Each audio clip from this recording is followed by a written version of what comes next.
Then we can see the roadmap. So what are then the 5 steps that we need to take as a business if we want to define a roadmap for 2025 to get our business going? Then our first advice is what I just said, is to start to organize your data. Then the second one is, how can we identify different segments in the data that we have so that we can allocate the right data to the right segment to do some things, right? And with that right data to the right segment, we can, for instance, start to do a product and customer segmentation. So what are the products that we need to segment? What are the customers that we need to segment? And how do we combine those two to get towards for instance, effective price strategy?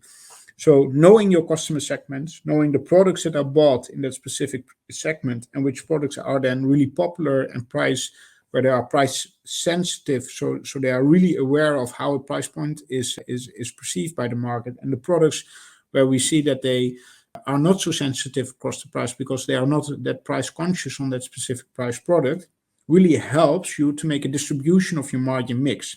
And with that margin mix distribution, you can also define a price strategy, because different price strategies help you to position yourself as an organization differently and contributes to the profitability of your business. So you can do that with a pricing strategy, AI specialist.